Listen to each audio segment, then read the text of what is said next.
People, this week we've got Hannah Murray, the founder of Beautiful Mind Support. Being able to share my expertise and my professional knowledge to support others is the key and the biggest driver behind what I do.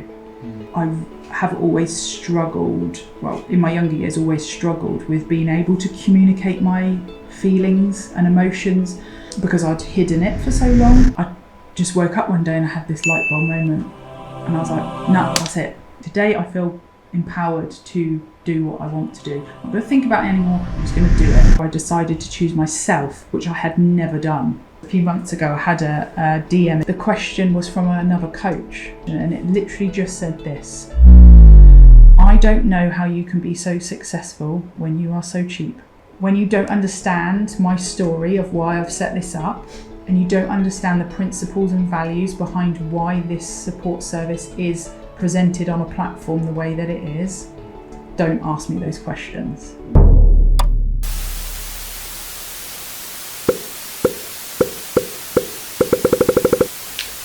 Hannah. Alec. Welcome to the show. Thank you for having me. It's good. So yeah, how are you? I'm good. I'm looking forward to a bit of time off. I think everyone's feeling it at the minute, I think. And life, there's just so much going on for everyone. And in my profession, that doesn't stop. Right. But no, I'm looking forward to a good bit of time off.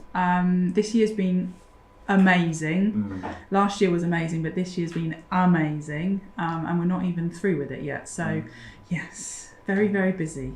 All right, good to hear though. It's always good to be busy.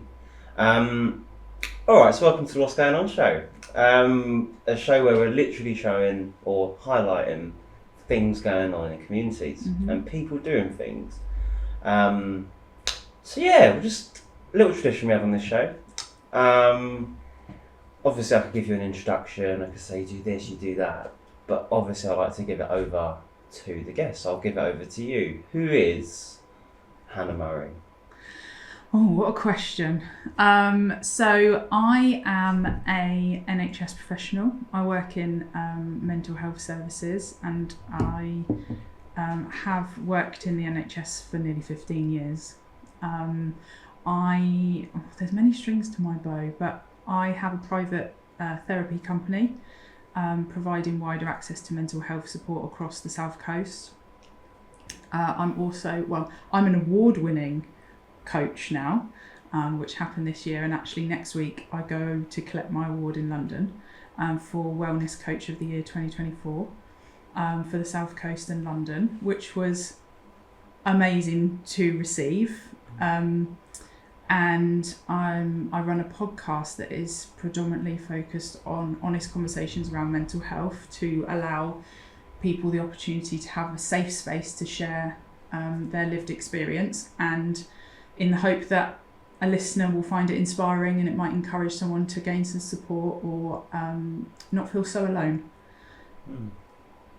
Me as a person, interesting question.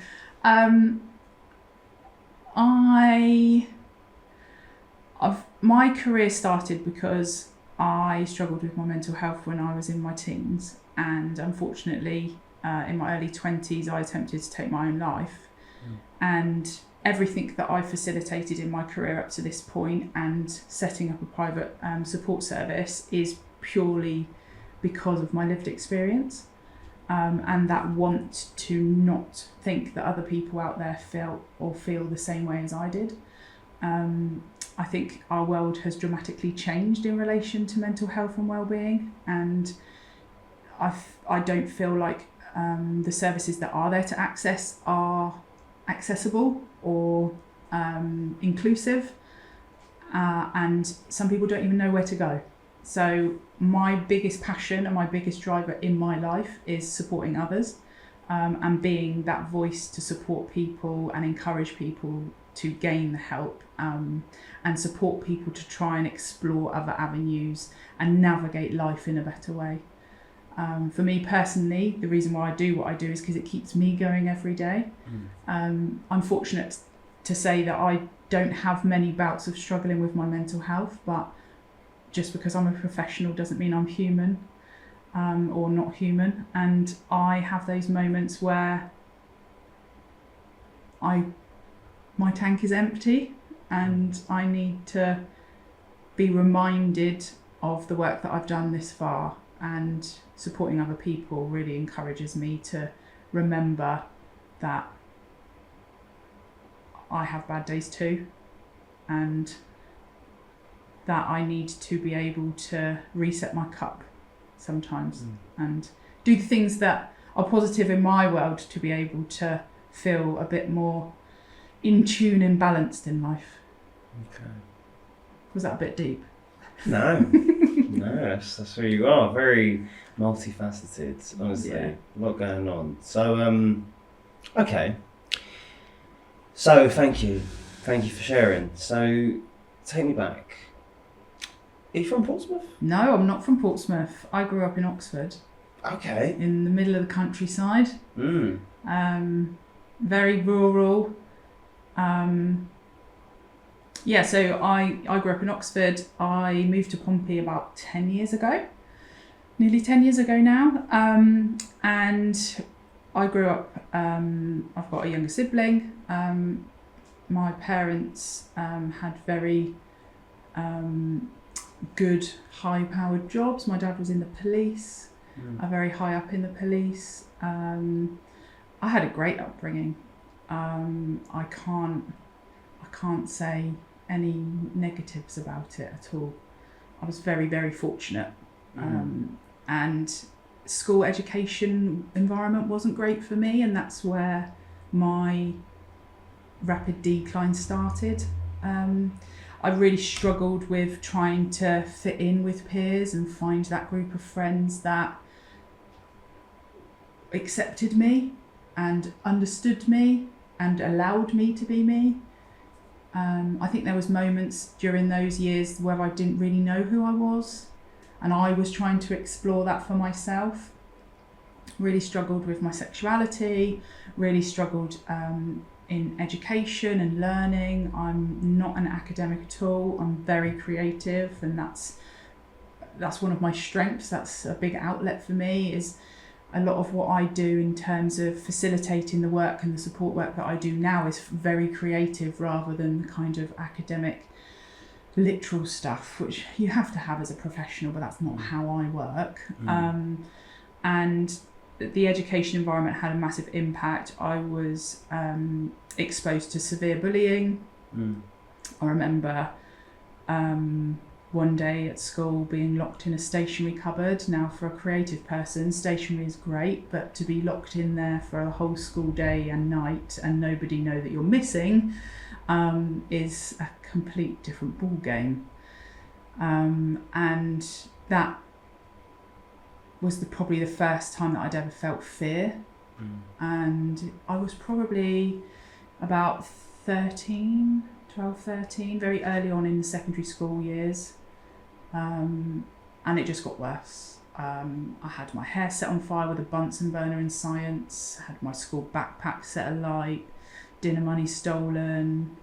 Going back to being creative, my only safe haven was the art room, and my teacher, Mrs. Fox, who's probably still alive if you're alive, hi, but she was my safe haven, and it was the only place that in the school environment, and I went to a huge girls' school where I felt safe. So I would, between lessons or free periods or gaps in my timetable, that's where I would be, and I would just paint and draw, and it was kind of a very it was an outlet for me. It was where I would go to feel myself. That teacher in particular was probably one of the most supportive that I had through the whole of my school life.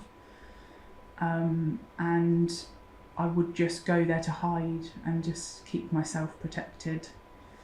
I got good grades, enough to go to university when I finished school, so I went to university in Wales and studied mental health nursing and psychology. But unfortunately, I was already very much dark and depressed going there. I did take a year out to work before I went to university because I was very much struggling and I needed help. And I think had I not accessed mental health support at that time before going into university, I wouldn't be here and I wouldn't have achieved what I've achieved. It's quite powerful to be able to share my story because I've experienced what a lot of my clients have experienced, maybe more so than a lot of my clients, because when you have to access mental health support in crisis, that's very different than getting a therapist.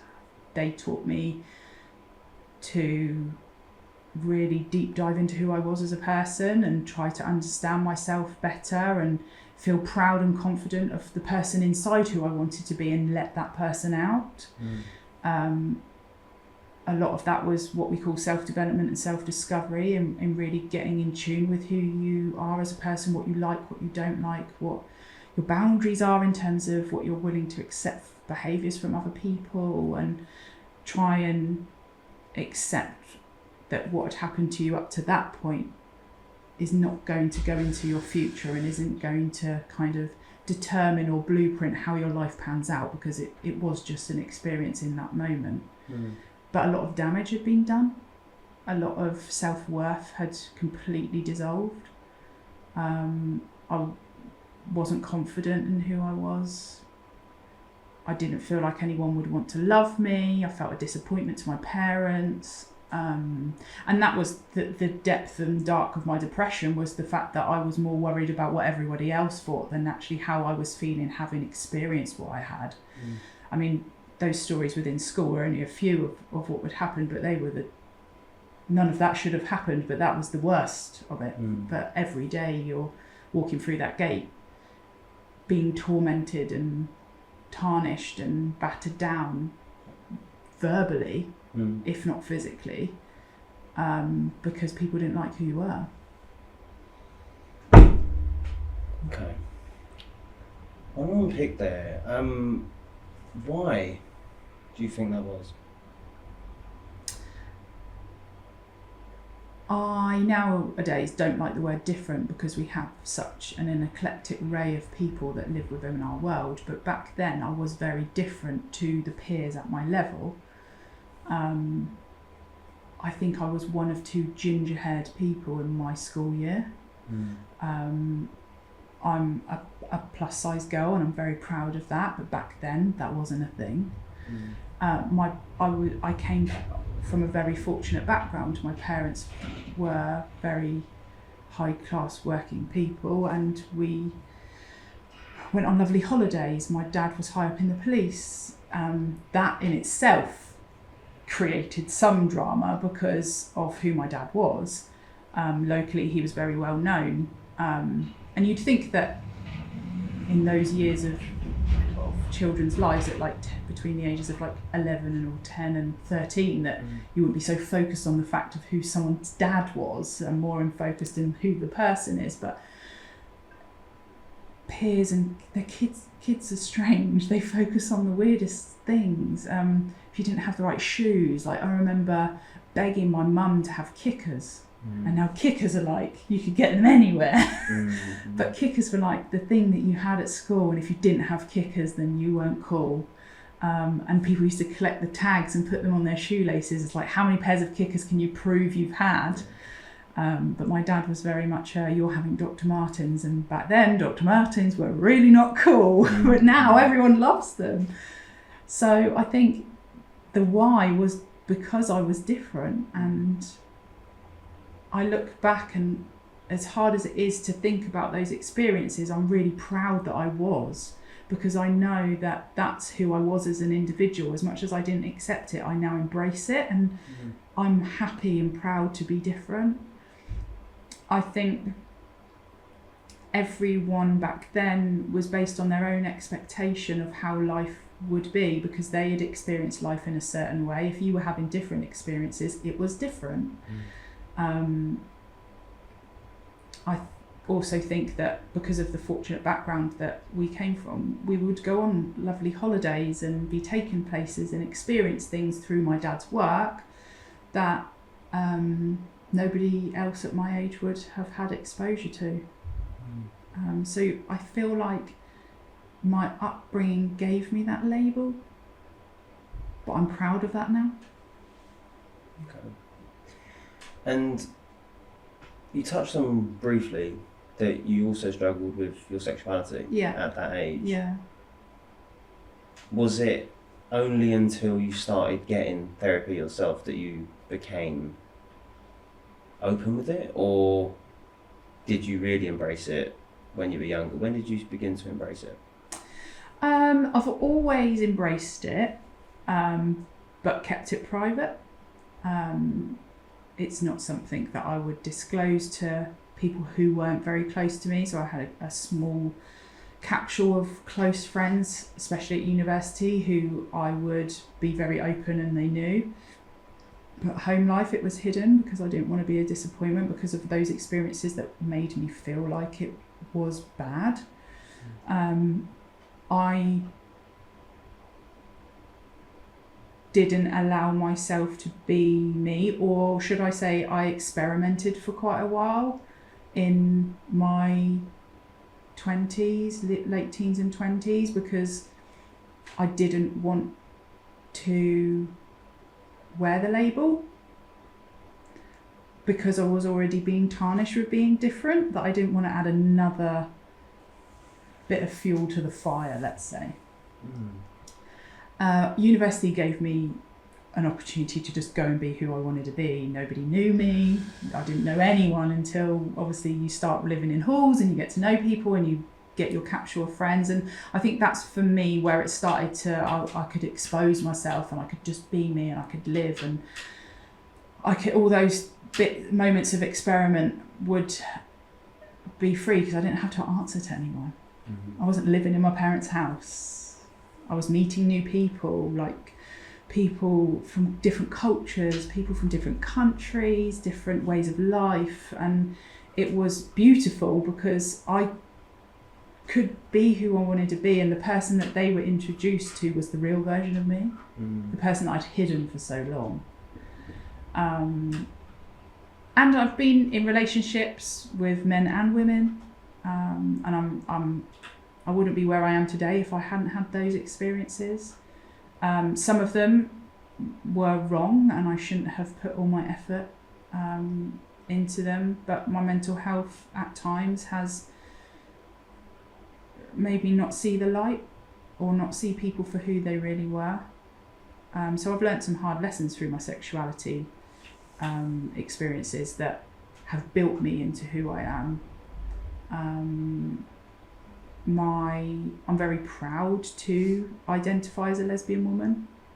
I feel now and have great acceptance that all of my experiences up to this point have built me into who I am, and I'm very grateful. And as much as at times those situations or experiences have been difficult and have played on my mental health, they built me into who I am, and that is a proud lesbian woman. And if it wasn't for those experiences, I wouldn't be this proud.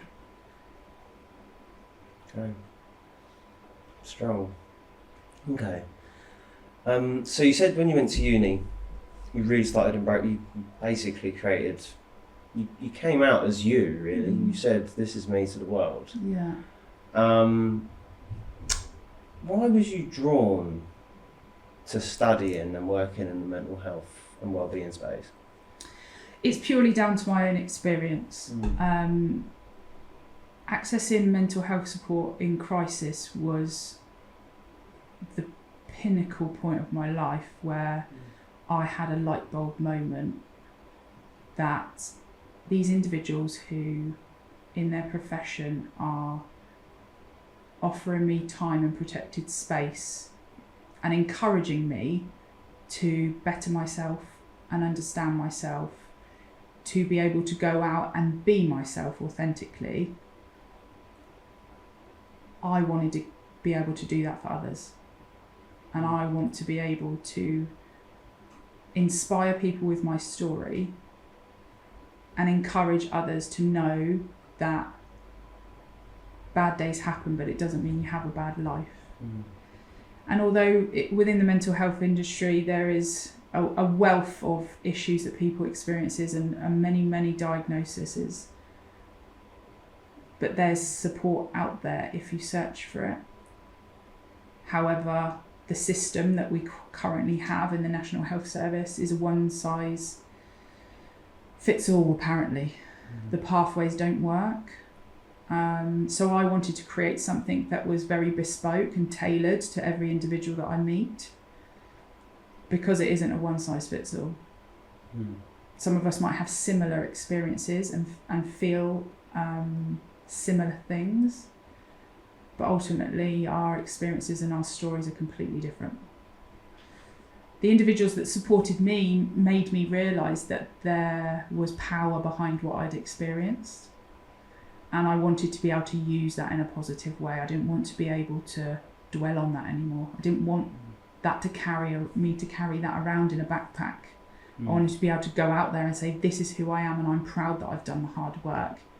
It was hard.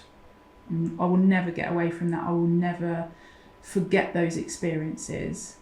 But every time I do think about it, it reminds me how much I rebuilt myself and the time that I took to really discover who I was as a person, and the power and the beauty behind that is what I want to share with other people.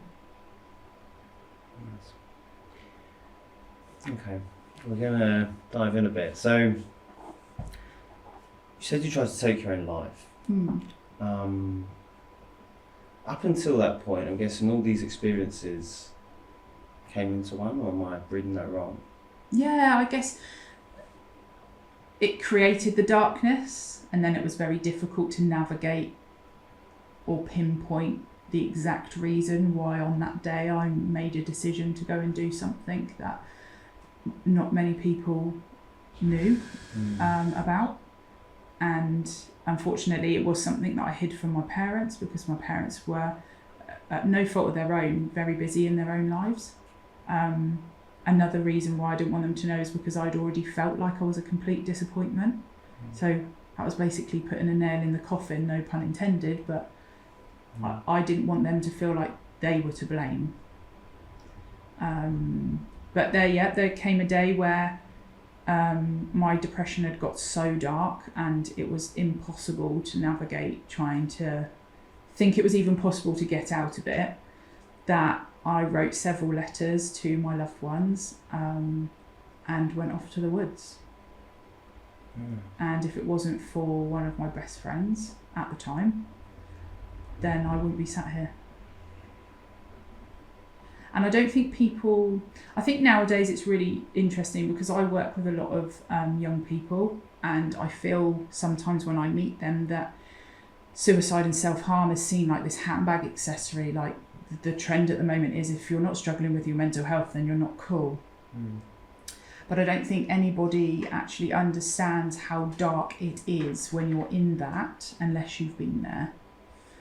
Unless you've had those suicidal thoughts, unless you've attempted, or unfortunately for some people who are no longer with us, you will never quite understand, because there aren't the words to describe it, how dark that feels. I used to hide myself away. It was easier to just hide as a hermit than have to try and face socialising with people seeing that you're sad and asking questions. It was just easier to hide. It was just easier to stay in my room. And back then we didn't have social media. If social media was around back then the way it is now, there's no way I'd be here. And there's no way it would have gone on that long for me. Which is quite scary in the world that we live in now. I just don't think anyone would ever understand what that feels like, to be in a position where that is your only option.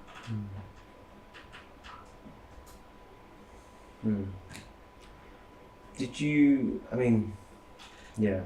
No, I don't think anyone could. And in that moment, you didn't think about the consequences on, the aftermath of the family and. There was always those thoughts, but when you are so consumed by it daily, and every area of your life has impacted it, there was no safe space anymore. It was in my schooling environment every day. It was at home where there felt like there was no one to talk to. And then when you go out into the world of work, you end up in a completely different level of what that looks like in terms of trying to be an adult in an environment that you're not used to, where up till this point everyone's told you that you shouldn't be here and that you're different and that who you want to be is wrong. So when you then try and establish yourself in a working environment, you're still carrying that around with you that makes you feel like you can't be yourself. I did feel like what the aftermath would be, which is why I wrote letters.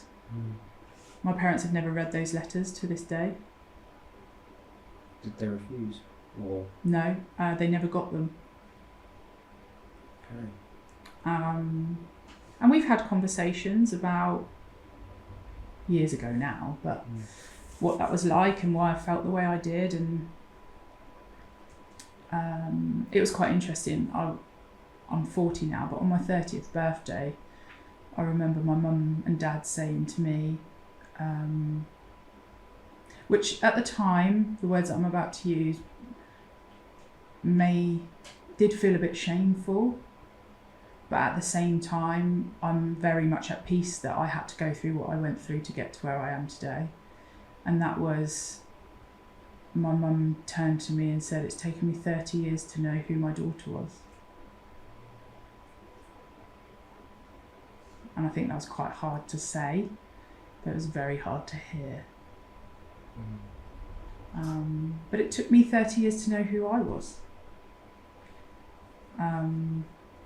The back end of my 20s, it improved, and I really, really embraced university life and what came next, and graduated, and my life moved on. But it wasn't until I was 32 that I really pressed that button and was like, this is the real me. Enough done now.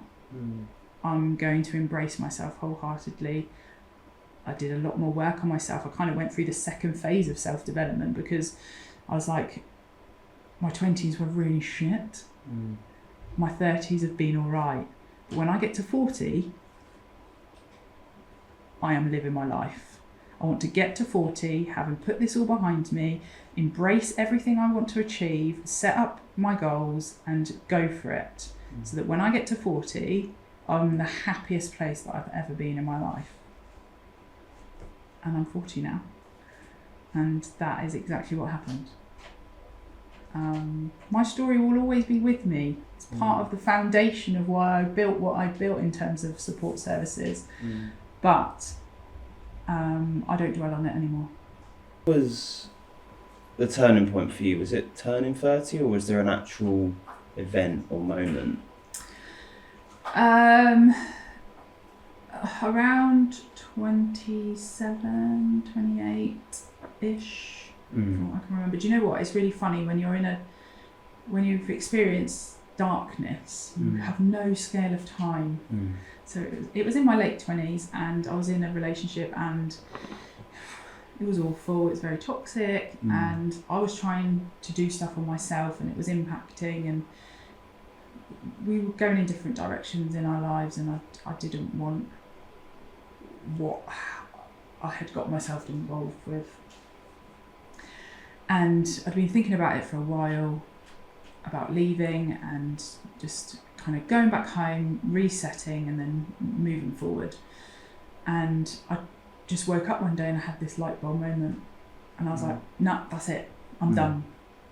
I am literally done. Nothing in particular happened. I just woke up and I was like, today I feel empowered to do what I want to do. I'm not going to think about it anymore. I'm just going to do it.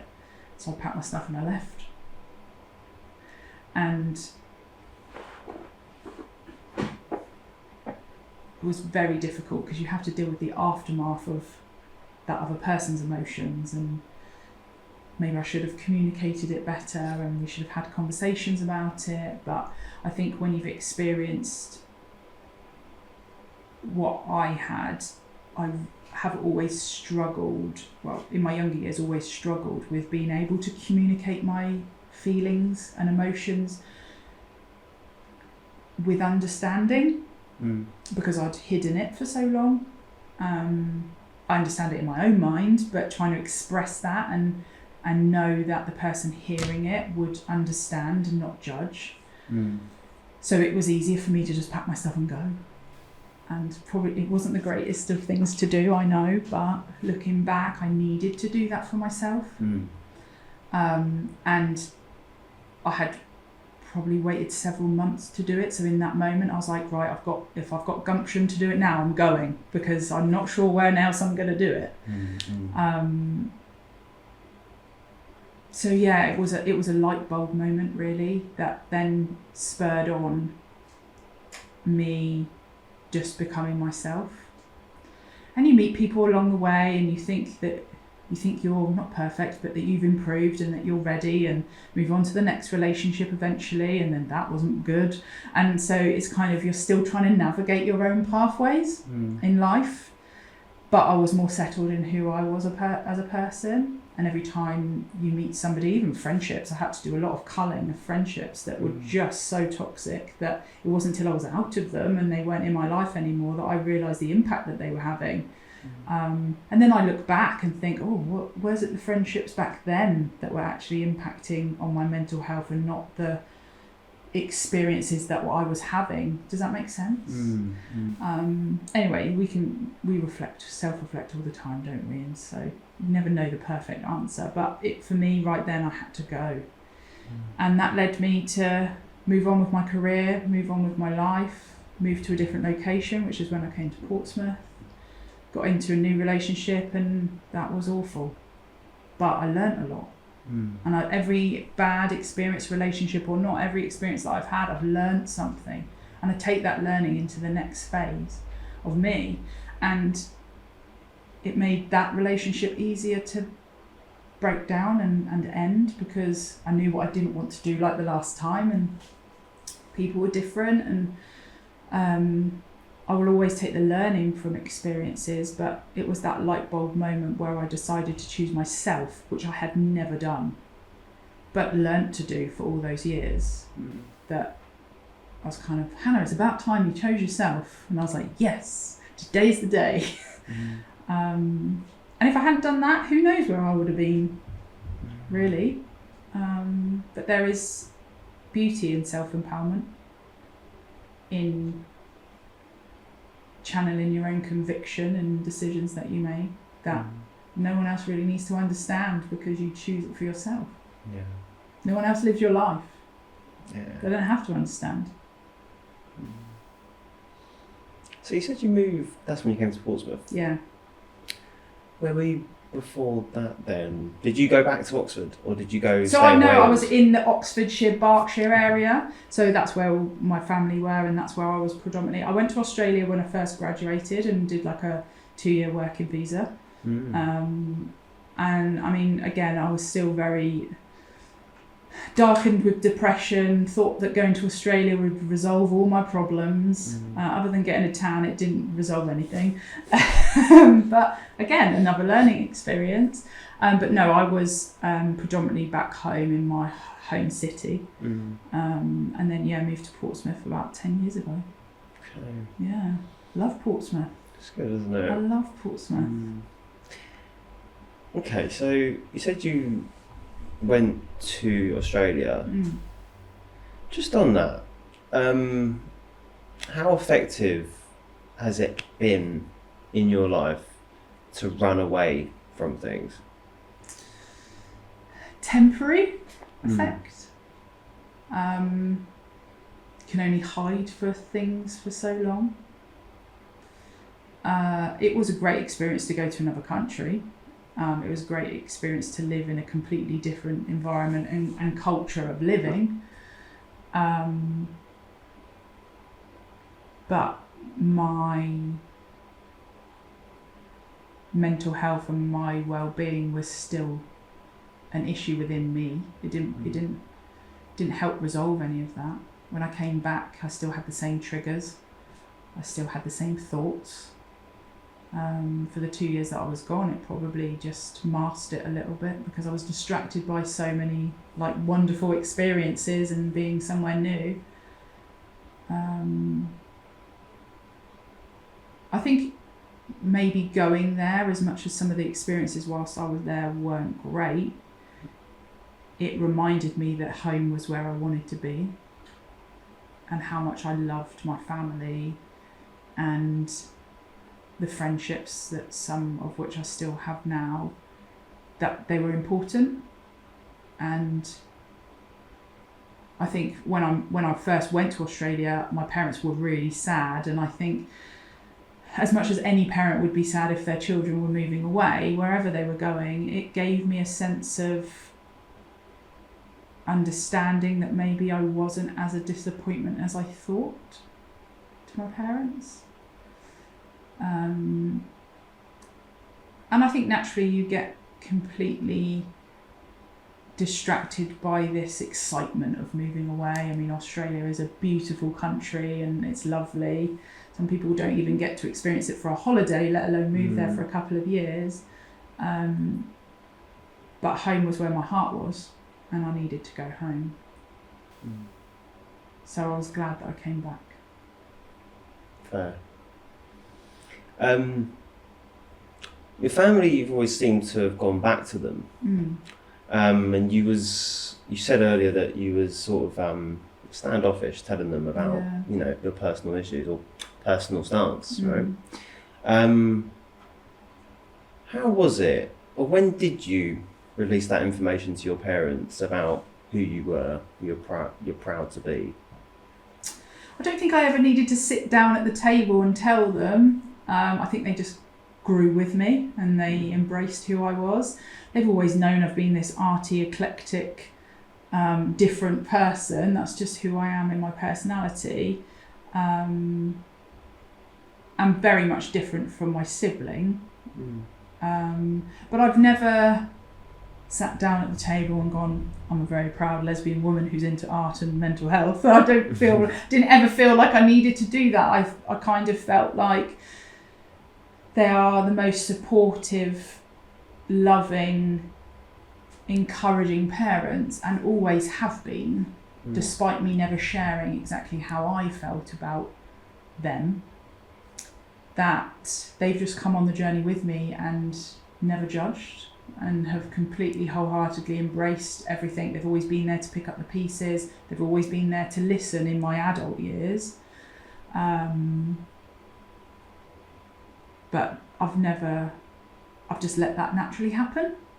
And I think that for me is how I've always worked best. I don't feel like I need to sit down and have a deep and dark conversation. They've just come along the journey with open arms, really. That's nice. Yeah. That's nice. Yeah, no, that's really, really wholesome. That's supportive. I like that. Okay. So did you come to Portsmouth with Beautiful Mind Support? Or... No. So I came to Portsmouth because of a previous relationship, and Beautiful Mind Support was set up in 2019 pre-COVID. And it was because I knew that in my role within the NHS, I was moving away from one-on-one contact with patients, because I was moving into a role that was very much figure, funding, number driven. And the whole scope and geography of what we were doing as a service was kind of changing. Then COVID hit, and we all got redeployed to do different jobs, which is part of what you do with a contract with the NHS. When you're a senior manager or at a senior level, you get redeployed to work elsewhere. So my whole role for the first kind of 2 years of COVID completely changed. But it made me realise, because of how the extent of what we were dealing with in COVID, that I wanted to do something different. I didn't want to be a clinician or a professional that would just look at numbers and figures and money all the time. That's just not who I am. Like I said at the beginning, I'm not the most academic person. So numbers and stats and analysis just aren't my bag. So I set up Beautiful Minds and then decided that, okay, well, if I'm going to do this at any point, it's now. Like, COVID is going to give me that positive push. Like, it's been really shockingly shit, excuse my French, for a lot of people, but I want something positive out of this.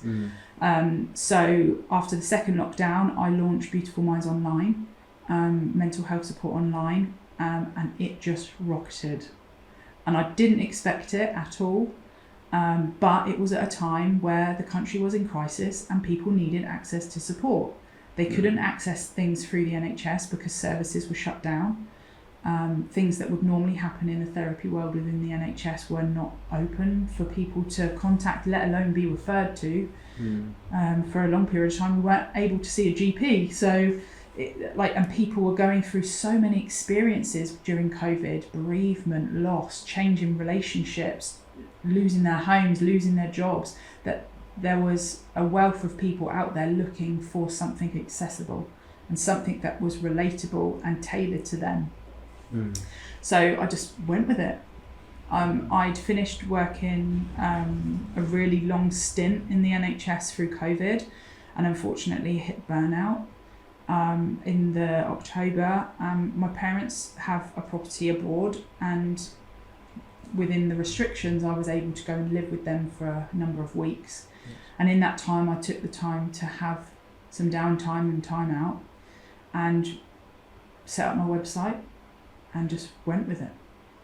And before you know it, we're 3 years in, and I'm now part-time in the NHS, and just rolling with every opportunity and door that has opened for me, which has been extensive, beyond my dreams of where this was going to go or what this service would achieve.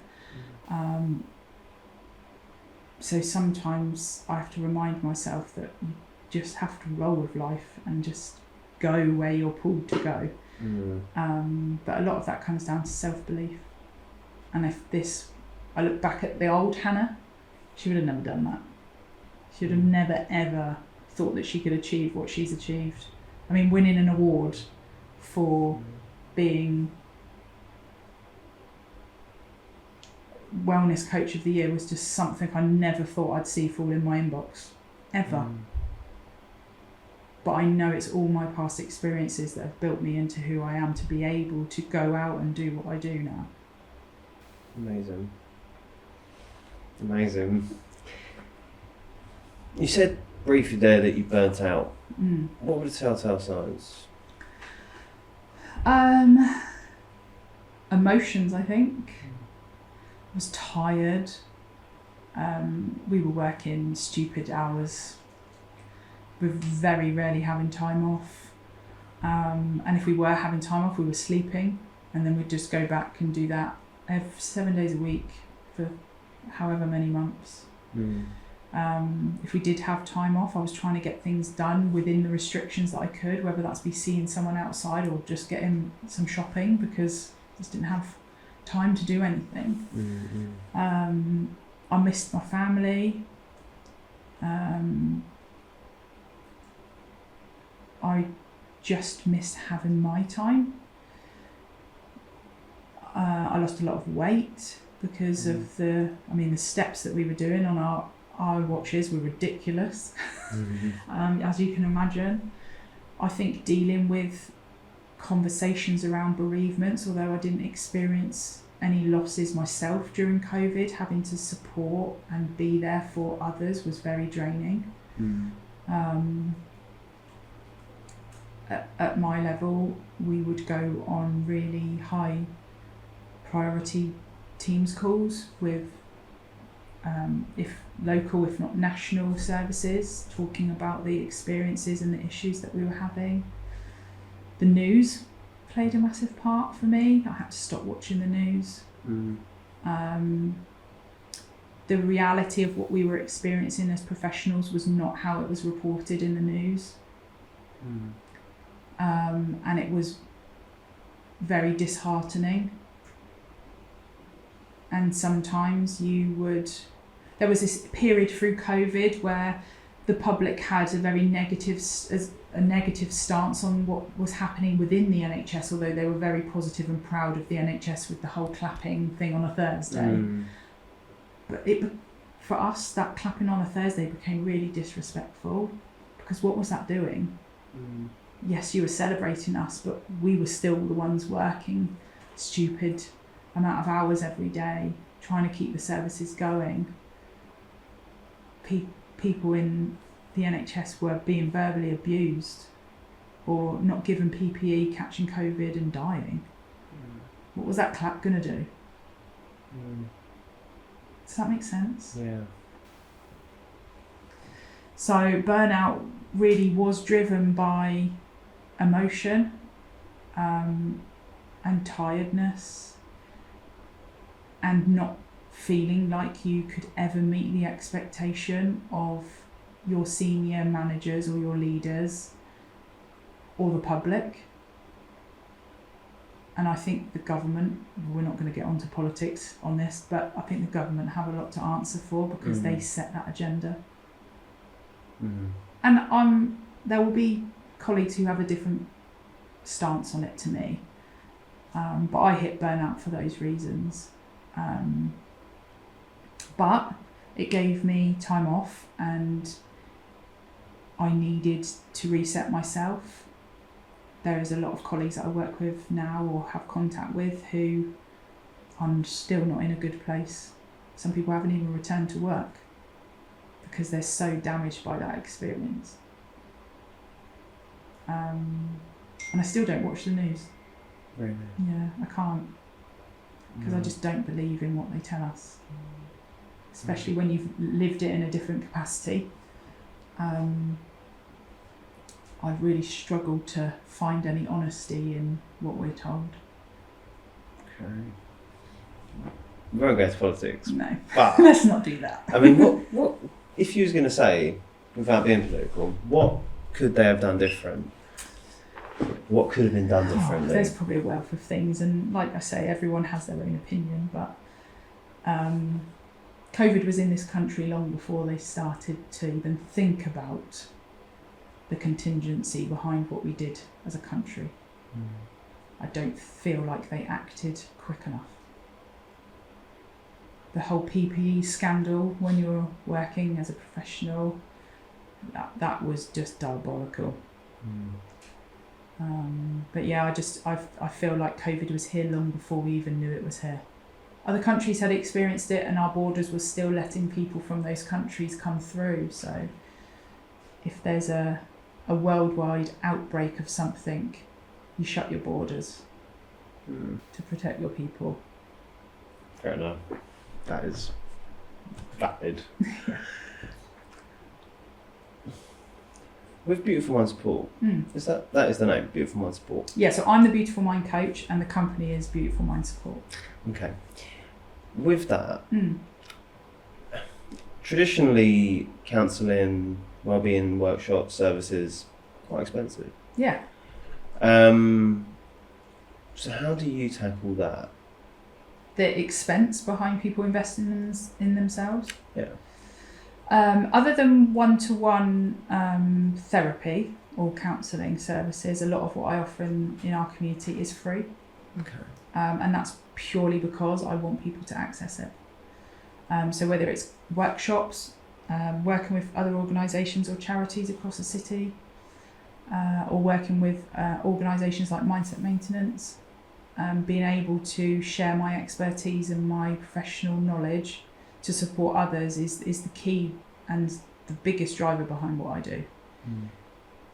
One-to-one therapy and counselling will always be kept at the lowest charge I can. I have lots of insurances and qualifications that I have to build behind the scenes to be able to keep that service going. But I never want it to be at a place where it's not a moneymaker for me. It's not about that at all financially. It's always, will always be about providing access to that support in an inclusive way. In terms of paying for it, I have conversations with every client to make sure it's tailored to their needs. Now, whether it's people pay for it all up front or whether they have processes put in place so that they can keep that on a retainer, it's all moulded for each person's need, because I don't want anybody to be able to feel that they can't access it if they're ready to. And that's the most important thing for me. No, and it's interesting you asked that question, because a few months ago I had a DM in my inbox, and the question was from another coach, and I'm very passionate about collaboration, not competition. And I feel like our city of Portsmouth is really, really collaborative across many organisations. It wasn't someone in our city, but it was somebody who sent the question, and it literally just said this: I don't know how you can be so successful when you are so cheap. And part of me felt like going back saying, I think you need to ask yourself a different question. But when you don't understand my story of why I've set this up, and you don't understand the principles and values behind why this support service is presented on a platform the way that it is, don't ask me those questions. That's big, isn't it? That would have annoyed me as well. Wow. Fair enough. The reason I asked that was because obviously you burnt out from the NHS and the, workload. Yeah. And that was also my sort of question there, was how much do you charge, obviously, and then in the future, what if you ever found yourself, what if you ever found yourself nearly burning out from this? Because you say right now you're sort of balancing both. Yeah. How do you now make time? I have so many better boundaries in life now. My private diary in terms of the support services is very structured, so I don't allow it to encroach on my private time, and I have a very structured routine with my NHS diary as well, so I have built it so that they both align. And I had to do that. I learnt quite a lot in my first year because I was juggling both. I was full-time in the NHS and trying to do Beautiful Minds part-time. It just wasn't feasible. And I probably did experience an element of getting towards burnout in that year, and I had to make some drastic changes to protect myself, to protect my home life, and make sure that I was giving my family the needed support and being present. And I think when you set up a business, you learn a lot, and you have to learn a lot to know what works. And now that my diaries are very structured, and I'm very honest and brutal about blocking time out for myself, that I don't feel it will ever get there again. And I think COVID taught me a lot of that, if I'm honest. That experience of burnout was something I'd never ever experienced before. It was different to my depression. It was different to my mental health. It was really emotional. I mean, I spent weeks crying. I felt taking that time off I was a fraud, like I wasn't a great professional, and a lot of my peers had mixed opinions about it, but everyone's resilience is at a different level. And when you've battled working through COVID day after day after day for 12-18 months, it's no surprise that I got to that point, and it's no surprise that half of the workforce got to that point. But then how you deal with that is different for everyone, and I just needed time out. I just needed to go away. I had very fortunate to be able to leave the country. It may have been different if I just had to stay at home on my own. But now I'm very clear in how I communicate, and the information that's shared through the website and social media of when the services are available to access. So now this year has been quite a corporate focus, and I've been pulled into a lot of corporate organisations to be able to be the wellbeing lead or help them build a strategy behind supporting people's mental health and wellbeing. And the corporate world is a different kettle of fish, and they want all the time. So that, for me, in the last year, I've definitely learned new boundaries in what that looks like, because actually, if you want my support, then it's in my time. It's the time that I say I can offer you is when it has to be facilitated. And there have been heated conversations around it not working for some businesses, but if you want the support, then you will be flexible. Okay. And otherwise, actually, you're not someone I want to align with and work with if you're not going to be able to do that. Same with people. When you get to meet different people in organisations, and you soon learn, especially in our city, you really learn about this kind of collaborative, collective and against competition environment of the people that really align with your values and principles and want to do this because they want to help, rather than people who want you involved because it looks good on social media or it ticks a box. And I'm like, no, you're not my people. And I'm happy to say that. The old Hannah would never have said that. Wow. So, touch briefly there on being present. How important is it to be present? And in comparison to your younger self, would you say you're more, well, I think you're more present now. Yeah, massively. But how have you seen that change? I think it's appreciation. I appreciate a lot more in my life. Like I've built this beautiful life with my partner, and it's something that I dreamt of, and it's something that was always kind of what I wanted in life. But when you're younger, you have this dream about how life is going to be, and 2.4 children, and live in a big house, and win the lottery, and all of this.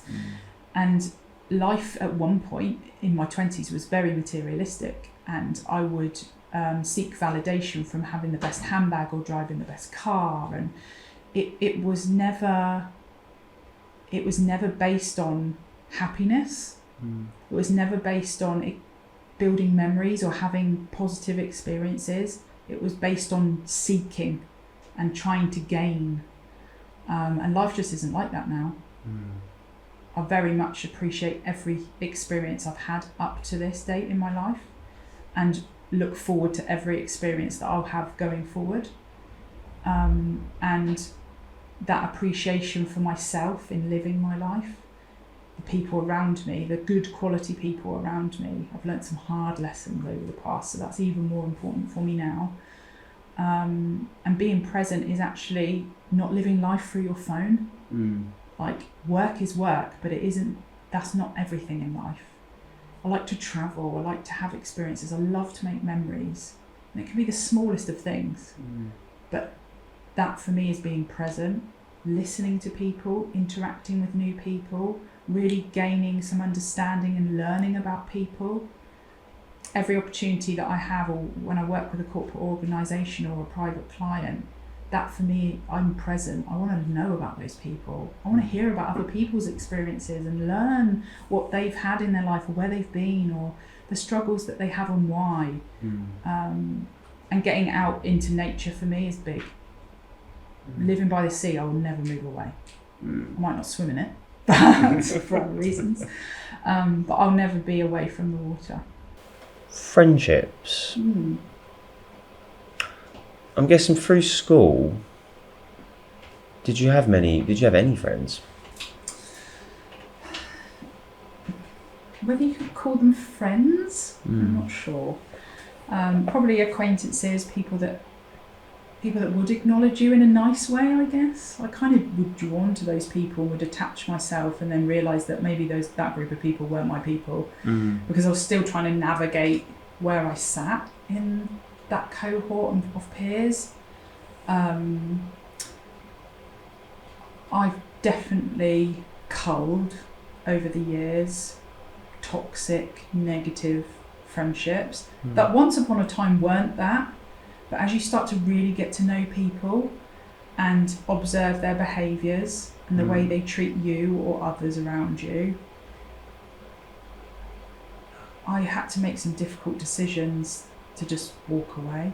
And I think that's probably because I learned about boundaries and what was important to me in life in a friendship.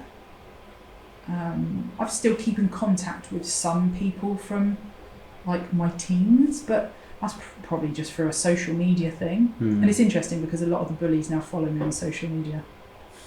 Wow. Ironic that. But I look back, I've got two or four very close friends from childhood that were the children of my parents' friends. They're like brothers to me. We spent all of our time growing up together, and still now we see each other as adults, and our children play together, and that's real friendship for me. Those people who, they weren't within my school environment, so it was very different. They were like my safe haven in a way. They were probably the ones where during my darkest time I would be my authentic self because it was safe to do so.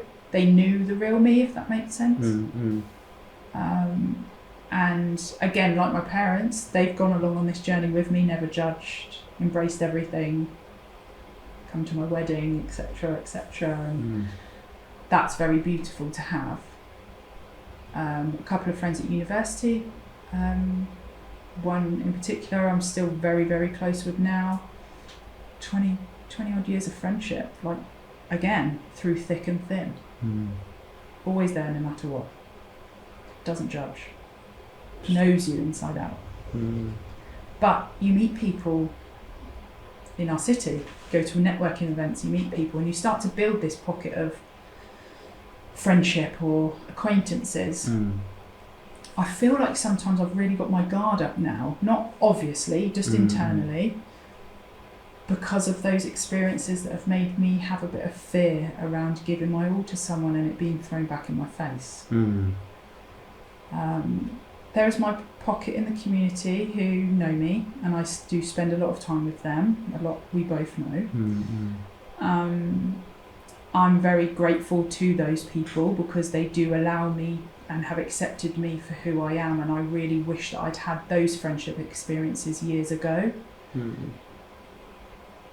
But sometimes you just have to get rid of toxic people. Yeah. Because they just feed your opportunity to go backwards, and I'm not for that anymore. I've done too much work on myself, and I'm happy that I'm not always someone's cup of tea. But I'm allowed to make that choice too. Does that make sense? Yeah. I think we forget that. And I'm very precious about who I give my time to.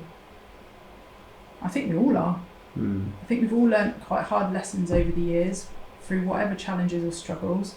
It makes you appreciate the people that are there no matter what. And I think it's really important that the people that are in your life and get to experience life with you really align with your principles and values within friendship. Because otherwise you wouldn't be friends. But yeah, friendship's a hard one to navigate. I get it. And I guess in your life now, you're at a high. How do you set boundaries, or what's your process? I mean, you kind of touched on it there, but what is your go-to strategy? I don't want to call it that, but... I don't know if it's a strategy. Well, maybe internal strategy. I feed off people's energy, and I feed off vibes. And I have this in the NHS, it's called you DNA, you did not attend, and you get 3 strikes and you're out. And I've kind of kept that momentum going in my life, that with people or organisations from a business perspective, just the world in general, you got 3 strikes and you're out. So I give you grace once because I don't really know you. I'll give you a little bit more grace on the second time because I would have thought there'd be a bit more respect, but if you cross me a third time, I'm sorry, but you're a goner. And I just step back. And I think maybe that is a form of strategy sometimes, but I will always take people at face value until they give me a reason not to. But I'm very much an observer. And I'm present when I'm talking to people, and I'm very present when I'm participating in anything.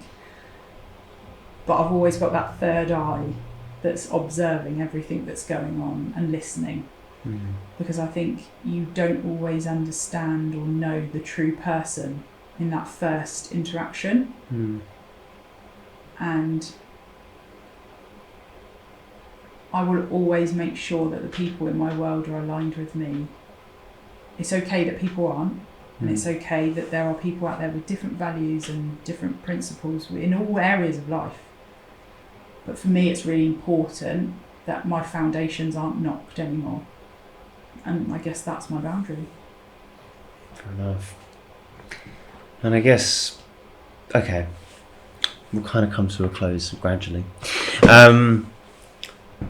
So cool, that's where you are now. You're on a high, you're very strong-minded, you come across. Stubborn, some people might say. Stubborn. And I guess you didn't see it, you said you didn't see it coming to where it is now with Beauty Mind Support. Do you plan ahead now that you've got to a particular point, or are you still taking it each day as it comes? Definitely each day as it comes. In our household, we have 2 mottos. So we don't think about something that happened 2 days before back, unless it's still bothering us. And we don't think 2 days ahead, because it's not here yet, which makes you present. And we also have this motto where me and my other half, we have the percentage scale. So we check in with each other every day and say, like, what % are you at today? And if she'll say, look, I'm only at 70%, I was like, I've got the other 30. So our household still functions, and each of us is supported in the areas that we need. And I think that is why happiness is blossomed, is because not only am I in the best position I've ever been in myself, I'm with somebody who has come in and excelled and allowed me to be me, and has created a life that we both desire and that we both are striving for, and happiness is key in that. And we could think months ahead, we all could think years ahead, but what's the point when we don't even know that will transpire? Yes, we've got goals, but it's those baby steps each day that you take that get you to the position of being able to achieve those goals. And the stuff behind, my whole story is about the past, so why would I want to think about the stuff that's already happened? Because that won't make me present in today. It will make my mind start darkening, and I never want to go there again. So yeah, don't ever think about something 2 days back unless it's still bothering you. And there's no point thinking about 2 days ahead because it hasn't happened yet. Okay. So, okay. Well, that was... You seem stunned, Alec. I am, you know, I always like to take it in. I try not to... I have this thing where I don't like to read in too deep into what people do or who they are, what they stand for before we have the interview. So when I actually do, then it's fresh and it's raw and it's my honest reaction. Way to be, yeah. You know, and there's no script. No. So yeah, I do look stunned for that particular reason. I am stunned. I'm amazed. You know, you've come a long way, and you don't. I mean, I guess we all carry it in a way, but you don't carry it that you can see it. You know. So I guess okay. So that you don't think 2 days ahead. So you're just taking it each day as it comes. Yeah. But what is your goal of it then? When I first set it up, I didn't really have a goal. It just kind of went where it went. And I guess there's still an element of that for me, is that I just naturally want it to flow where it needs to go. I would like to reduce my hours more in the NHS and be able to provide more services across the week in the city. Maybe it will just stay as it is. But the years that have gone by so far have shown me that it's moving in the right direction, and I'm quite happy for it to just take itself where it needs to go. Don't get me wrong, I would love to do it full time. I would love to have my own space. I would love to hire a unit. I'd love to create a well-being kind of hub and base myself there. And maybe that's a desire that I want in the future. But right now I'm really happy that it's naturally just taken itself where people want it to go. And it's been driven by doors of opportunity, somebody or people who have seen something in it and believe it and want to share in it. So I'm right now in my life, I'm very happy that it just takes its natural path. Nice. Okay, and to wrap up there, where can we find you?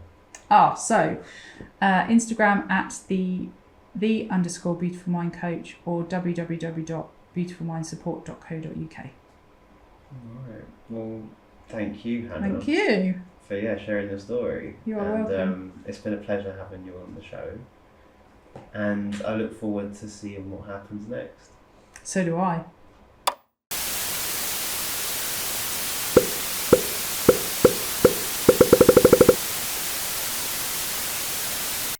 Have you ever thought about your well-being? Well, I won't say really, no. I don't think so, no. Of course not. Why?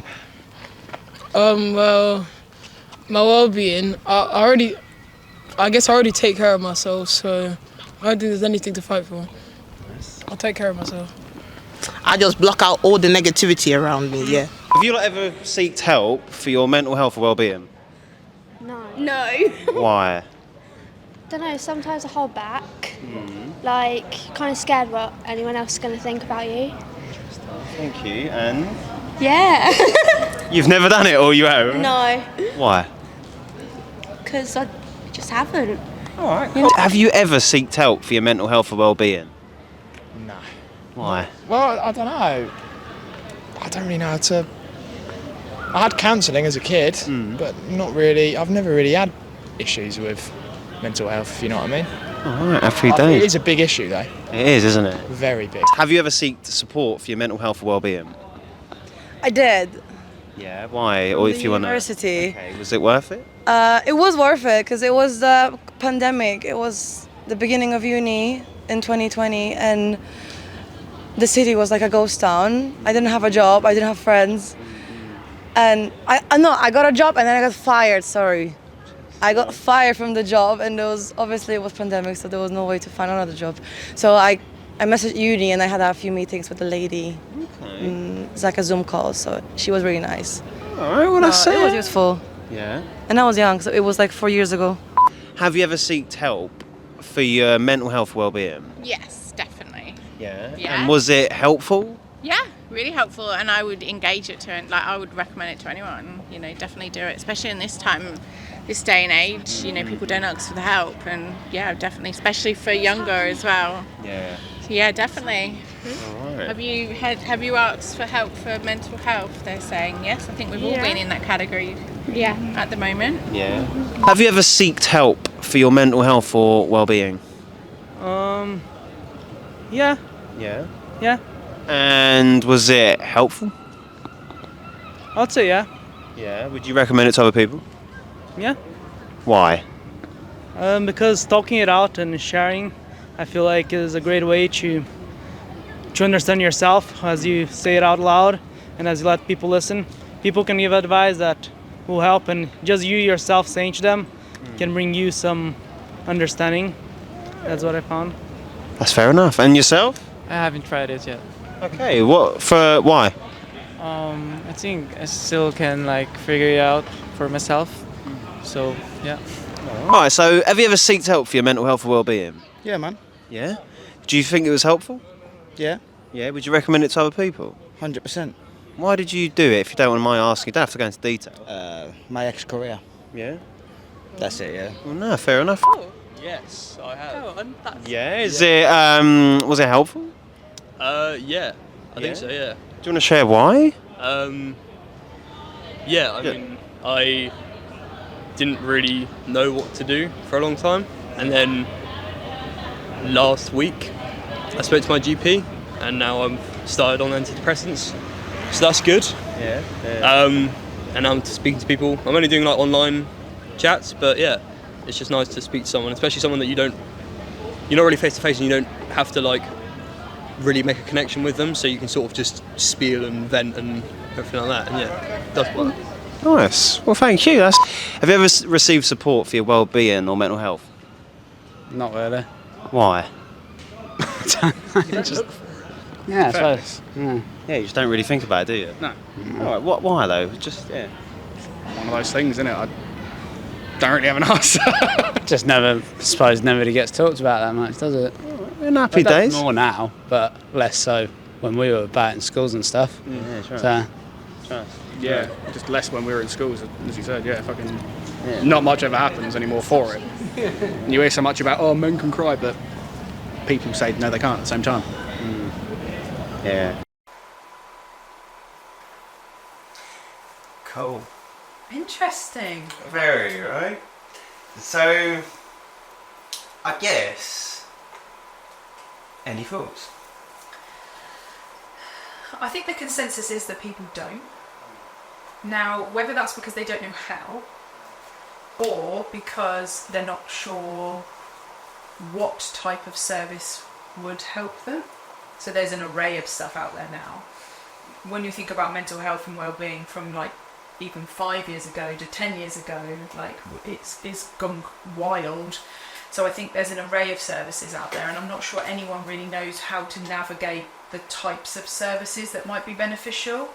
Unless you're somebody who really researches and is quite happy to spend the time trying to read up about different types of therapy and counselling, I think it can be quite a hard world to navigate.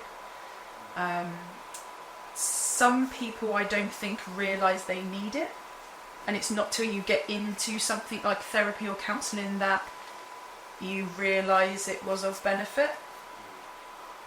I think some people's need for support is triggered by, say, a bereavement. And when you then go to something like bereavement counselling, you then start to unpick some other triggers from your world, and you think back to your past, and actually it's that that's brought you to gain the support for probably many other things along the way. I think we're a world of people, although we're getting better, and we definitely are getting better at talking, we just don't. I think some people, like I was saying in our chat, was it's hard to work out who to talk to. So in your kind of capsule of people around you, who do you feel confident enough will give you understanding with no judgment? Who do you feel like you can share those thoughts and feelings with that won't tell you what to do? Or use comments like, oh, don't worry, it will be better tomorrow. Some people have some really negative experiences of getting therapy and counselling. And actually, if you go to someone and talk and kind of express yourself to somebody who's had that negative experience, they're not going to point you in the direction of gaining that positive support input if their experience has been negative. That's fair. How would you say that since COVID, there's been more people talking about mental health? Or would you say this? I think it's always been there. I think because of COVID, we're just more aware of it. And mental health has been around for years. I mean, look back into the early 1900s and it's there, but it was just all facilitated in a completely different way. And generation by generations, experience has been different, and services have evolved, and kind of the professionalism as an industry has completely evolved. I think COVID kick-started a lot of people prioritising themselves and realising what was important in life, because they experienced so much negativity or loss that they wanted to change their lifestyle.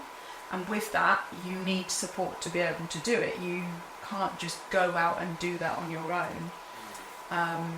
I think wellness in itself has completely changed, which then has kick-started the wellbeing world in terms of what you do to manage or better self-manage your own wellbeing, in terms of being active, your diet, nutrition, sport, regular exercise, toxic friendships, relationships, and all of that. Trying to navigate that is kind of the wellness capsule. I just think we're more aware of it now. I think we've experienced so much change and so much of the world of the unknown that a lot of us don't want to go back into that world, and we want to be able to better manage anything that's thrown at us in life. But with that, you need the support services, and as much as we're better at talking about it, there's a long way to go in being able to understand what type of support is best for you in certain situations. Fair enough. Okay, we're going to address something here. So, I've heard from a few people now, some of the guests, some of the people that I've seen, that I've heard the saying that some think it's cool to have, quote unquote, something mental health wise or something wrong with you. Right? What do you believe in that? Does that make sense? Yeah, so like it's a trend. It's a trend, yeah. It is. And it's unfortunate because there are people out there who feel like they have got to keep up with the Joneses, or they've got to be able to say, oh, I struggle with my mental health because everyone else around them is. And I think this is a younger generation thing. There's a lot of people out there who, for whatever experiences they've had in their life, they have gained this victim mentality, which unfortunately leads to feeling like you're owed something. And I think people have grasped this mental health phrase, or being able to say that they struggle with their mental health, and maybe they do, but they tend to be the people who've never gained help for it or explored what it would be like to be able to gain some support, to understand that better for themselves. And in the younger generation in particular, we see a lot of young people who use it as a handbag accessory, because their peers have, for example, self-harmed for whatever their reasons are, but you're not cool if you haven't, or you can't. You're not cool if you can't say that you've tried.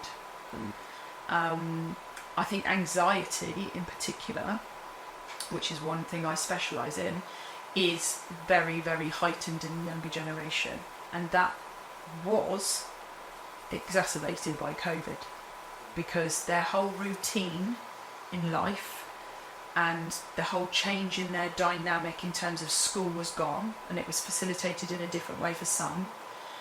They were at home so much more with their parents because people were furloughed.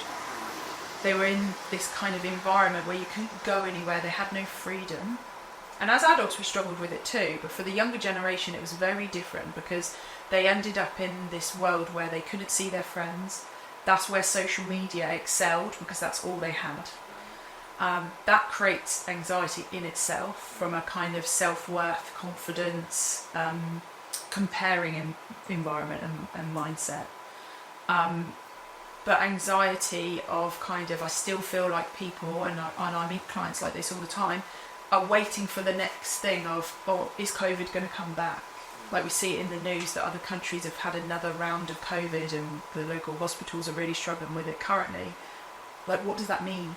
Like, it puts the fear of God in people because of what happened before. Like this heightened anxiety around, oh my God, like, is life going to change again? But I've just got myself back to normal and I can't deal with those potential dictatorship changes that we're going to have to abide by. And I think social anxiety was created during that time because we were cut off from everyone. That now people really struggle with how to socialise and interact with people and communicate, because you didn't have to, or you couldn't. So it's very difficult for people to understand, and people don't necessarily recognise the signs of anxiety, because it can come up in all different ways, physical and mental. But if you're a person that maybe has allergies, or you're a person who has back pain, is it back pain, or do you have anxiety about something? And with the young generation, schools are struggling to get kids to consistently come into school because they say they feel sick. Are you socially anxious, or do you have an upset stomach? Because the two are closely linked.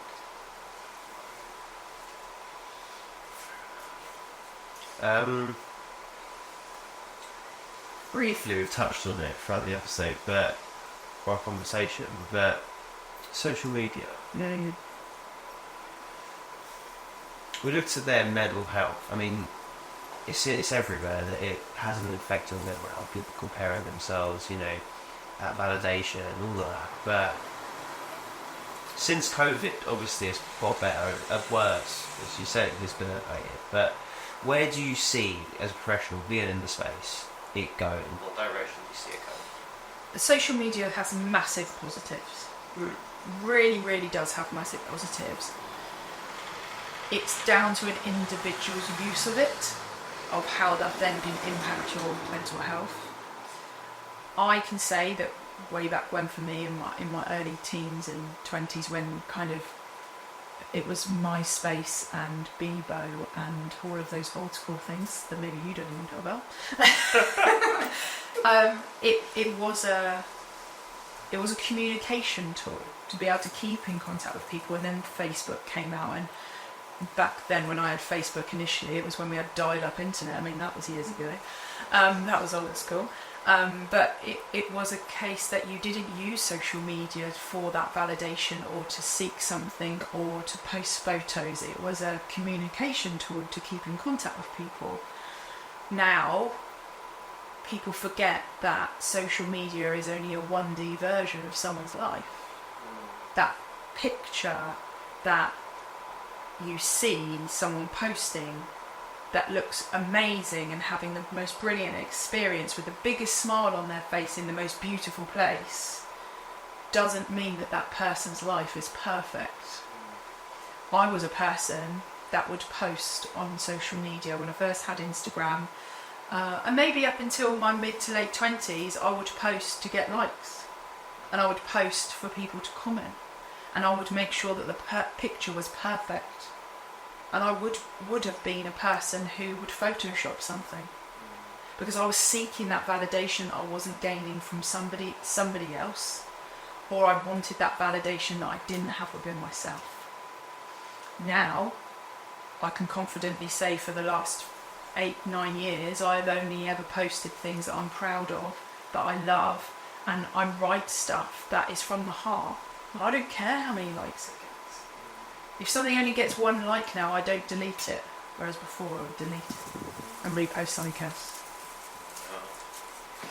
But that's what we do. This is the whole mentality behind social media, is that you're posting it for everyone else, not for yourself. And we've got to stop doing that, because actually what you do by doing that is you reaffirm to your own mental health and your own mindset that you're not worthy. And yet you're not deserving of the experiences and the memories that you're actually creating. You're giving people a version of something that's fake.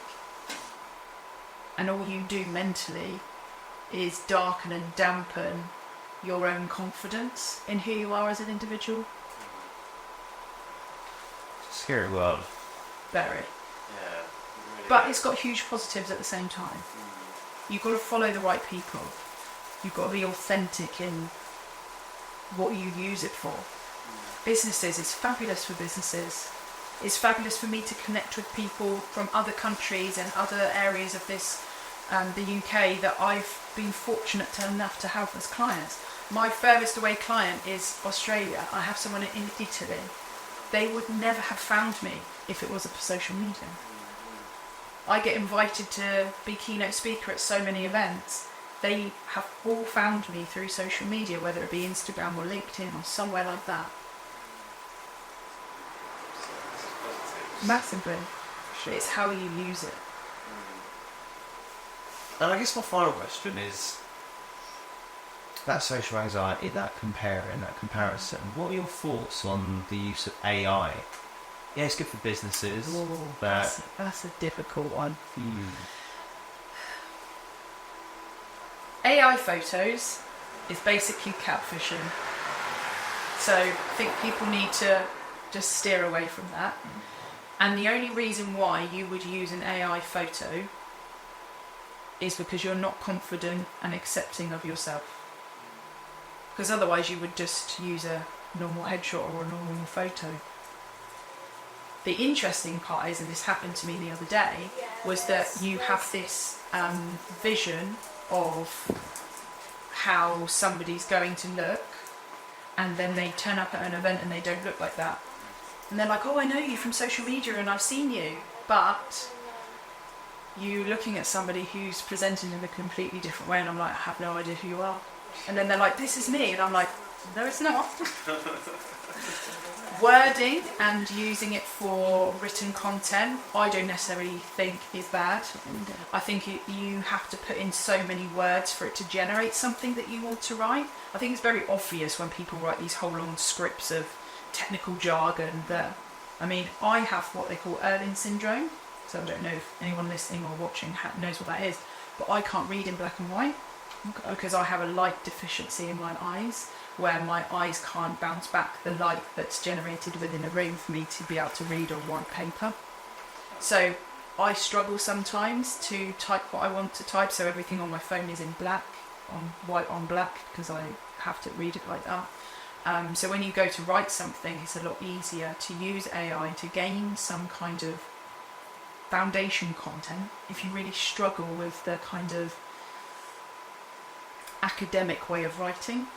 Now, a lot of what I post is written by myself, but there have been times where my brain's too fried or I haven't been able to sit and write in the way that I want, where I have just used it for a little bit. But you see people, you can tell what's written and posted that's by AI because it uses words that I haven't even heard of. Yeah.